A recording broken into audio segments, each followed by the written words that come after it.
Olá, esse é o CB Poder, uma realização do Correio Brasiliense da TV Brasília, de segunda a sexta-feira, disponível em todas as plataformas digitais, TV, podcast e redes sociais.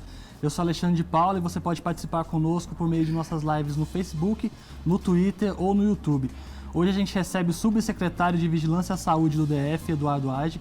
Bem-vindo, doutor. Muito obrigado pela entrevista. Nós estamos chegando hoje perto de 150 mil casos de Covid no DF. Mais de 2 mil pessoas já morreram aqui pela doença.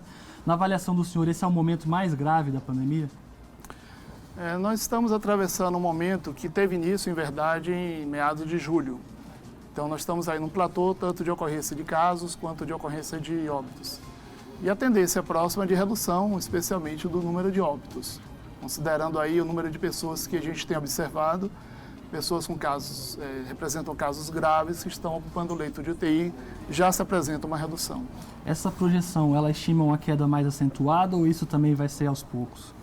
A tendência é que ela seja gradual, considerando aí a experiência de outros estados que não passaram por um pico, que não vivenciaram um pico, que na verdade vivenciaram um platô, então tem uma tendência gradual de redução de número de casos e de mortes. Já dá para ter uma estimativa de quando, essa talvez a pergunta que a população mais se faça, né?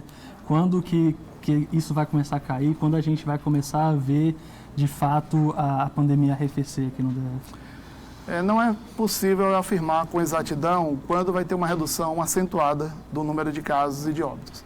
Mas é possível sim, como eu referi, já estimar uma redução, especialmente da ocorrência de casos, e também do número de óbitos, já que a gente observa aí essa tendência mais recente. E a situação hoje ela ainda inspira muitos cuidados, né? Para quem está assistindo a gente, ainda é momento de tomar todas a precaução necessária, usar máscara. Qual a recomendação para a população hoje?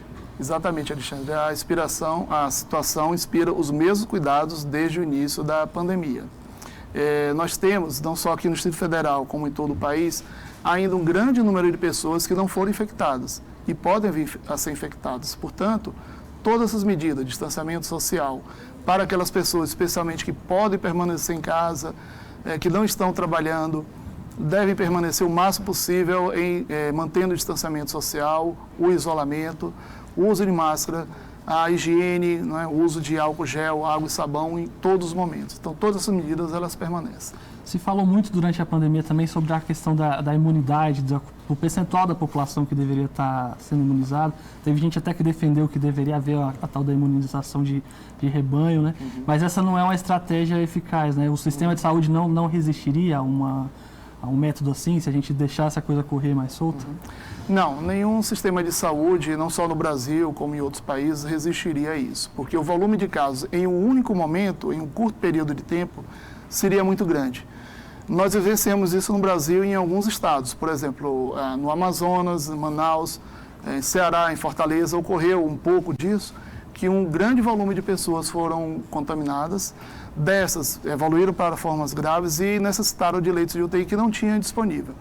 Nos demais estados, especialmente aqui no Distrito Federal, foi possível alcançar o que se chamava de um achatamento da curva, ou seja, esse pico ele não foi tão acentuado. Isso permitiu o sistema se preparar, tanto que em nenhum momento houve sobrecarregou, teve um número de pessoas que necessitassem de leitos de UTI superior à capacidade de atendimento. Isso foi resultado daquelas medidas no início de distanciamento social? Sem isso, a gente estaria num patamar muito pior? Certamente, certamente. Não somente as medidas que foram adotadas, mas quando elas foram adotadas e pelo tempo que foram adotadas. Lembremos que o Distrito Federal foi a unidade da federação que adotou primeiro todas essas medidas e prolongou o máximo que pôde, muitas delas ainda estão em vigor.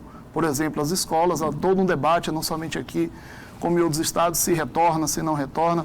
Sabemos que o ideal é você retornar todas as atividades após o pico. Nos locais onde não ocorreu o pico, essa situação é muito mais complexa de ser resolvida. Muitos especialistas defendem que tem uma relação entre a abertura dos bares, dos restaurantes e de outros setores também aqui, com o crescimento de casos e de óbitos. Como é que a Secretaria avalia isso? Tem, de fato, essa relação? Seria o ideal de ser procedido dessa forma. No início da pandemia, houve um planejamento de algumas atividades que deveriam retornar gradativamente, por etapas, com período de abertura entre um e outro, E, por exemplo, nesse modelo que foi projetado, a abertura das escolas ela se daria na última etapa. Bares, restaurantes também uma das últimas etapas. Qual foi o problema? Mais uma vez, como não houve um pico, houve um platô e isso estendeu durante muito tempo, algumas atividades elas tiveram de retornar. Lembremos que as atividades de comércio, tanto comércio de rua quanto comércio em estabelecimentos como shopping, foram uma das primeiras atividades a serem retomadas. As pessoas não conseguiam, muitas delas, ficar dentro de casa. Ao falarmos de que as pessoas devem manter esse distanciamento social, ficar dentro de casa, a gente, por outro lado, tem que considerar a possibilidade que essa pessoa tem de ficar sem emprego, sem renda, sem alguma outra atividade para desenvolver. É muito diferente essa dinâmica no interior da população. Alguns têm casas confortáveis, com acesso à internet, que seus filhos podem estudar. Outros não têm nada disso. Então, esse tema ele precisa ser muito bem como foi planejado e, ao passo a passo, ao longo da evolução da pandemia, ser reajustado como de fato foi. Se você verificar o que foi projetado lá no início, o que foi programado e o que foi implementado, houve muita flexibilidade em termos de ajustar isso e adequar ao curso da pandemia. Isso continua sendo avaliado constantemente? Existe a possibilidade, caso os números venham, a gente espera que não, mas a apresentar uma piora, de se rever essa situação, de voltar a um isolamento mais rígido? Qualquer momento, todas as medidas podem ser revistas. O próprio governador e a Secretaria de Saúde têm a todo momento colocado isso, de que para a abertura das atividades era necessário haver uma análise contínua diária dos dados e da evolução da pandemia. O mesmo vale para um recrudescimento, uma intensificação na transmissão. Também algumas medidas podem ser revistas. A todo momento isso tem de ser analisado. Então a gente pode ter alguma mudança, né, a partir de agora, assim, né? No cenário futuro, se acontecer a necessidade. Como o cenário atual não indica um recrudescimento, nós estamos aí nesse platô desde meados de julho, conforme previsto pelas nossas projeções, nós já temos aí mais de um mês de entrada nesse período de platô. E não há nenhum indício, nenhum indicador que sugira um aumento no número de casos a partir de agora, ou sugira um aumento no número de óbitos. Pelo contrário, como eu falei, os casos graves, a gente foi analisar, por exemplo, os dados de ontem, tinham 713 pessoas, pacientes, internados em leitos de UTI, é muito grande. Mas esse número é o mesmo número de exatamente um mês atrás. Nós chegamos a ter 800 pacientes em leitos de UTI, rede pública, privada, ou seja, já houve uma redução de 70.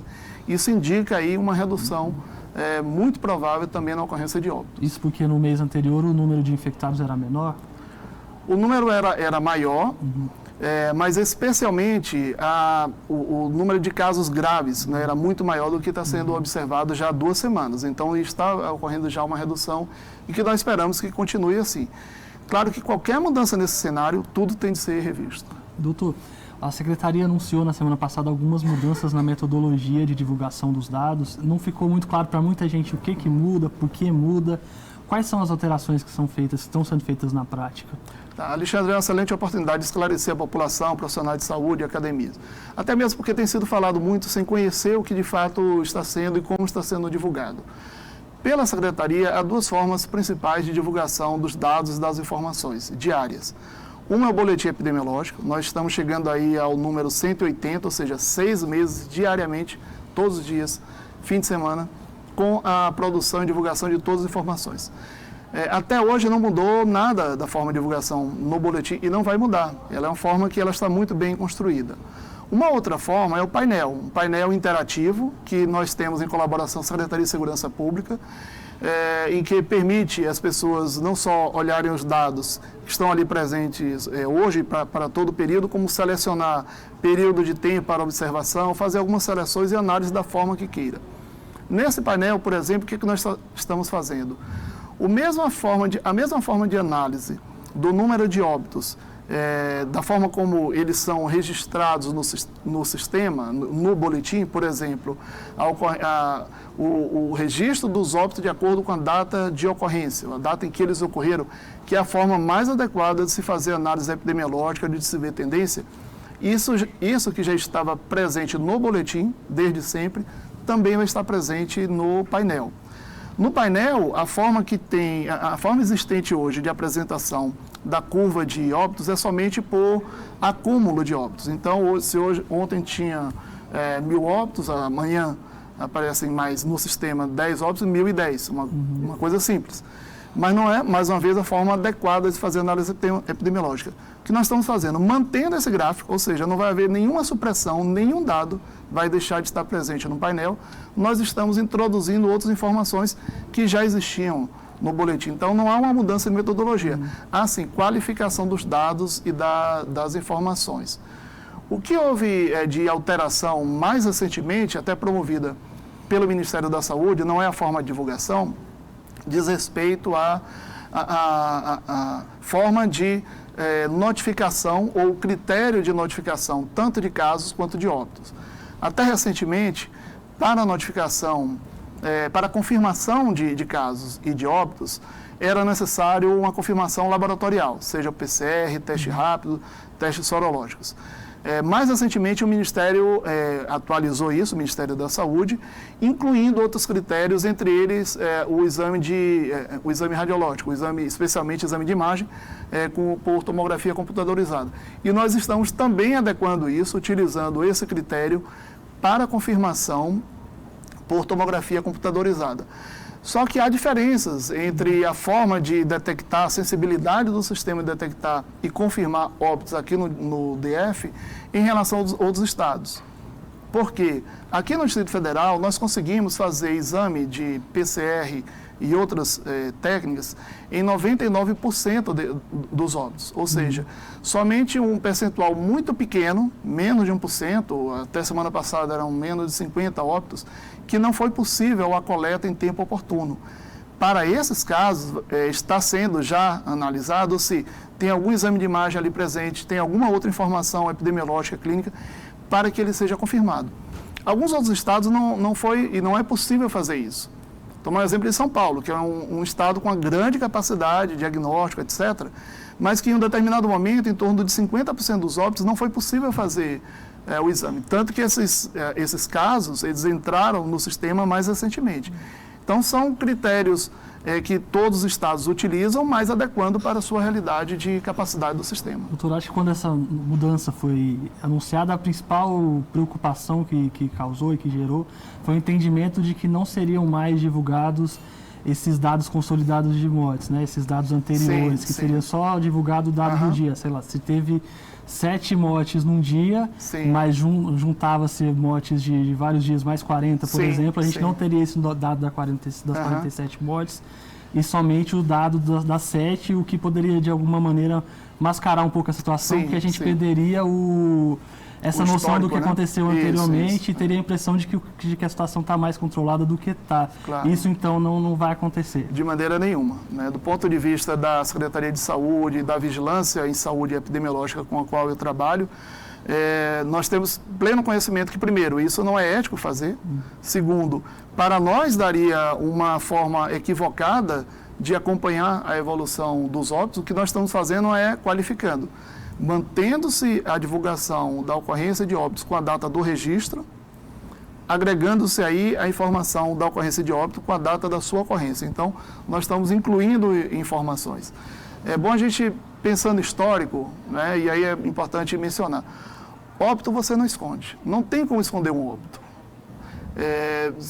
No Brasil, nós já passamos por experiências como na década de 70, a grande epidemia de meningite, em que tentou se esconder óbitos, e depois de tudo isso veio à tona, todos os dados foram revelados. Então, não é possível, além de não ser ético e perder essa capacidade de análise, você esconder. Então, longe da Secretaria de Saúde, é omitir qualquer informação. Doutor, esse é um momento em que a desinformação, a fake news, elas estão muito em evidência, a gente vê isso a todo momento, recebe notícias falsas, pessoas comentando coisas que não entendem. E existe, por parte da população, muito questionamento a respeito dessas mortes, gente que não acredita que está morrendo tanta gente de Covid, que não acredita que a doença é tão séria. O senhor que está lá lidando diretamente com isso, o que o senhor tem a dizer para essas pessoas? Isso de fato é real, né? De fato é real. Estamos falando aí, só no DF, de mais de 2.000 pessoas que perderam a vida. Para nós é muito pesar. A gente, todo dia, e eu analiso esses dados todos os dias, Eu sou responsável por fazer a validação do boletim, dos dados que vão para o painel todos os dias. E é muito triste você ver essa realidade. Mas, por outro lado, mostra que realmente essa pandemia ela é muito séria. Ela mata pessoas.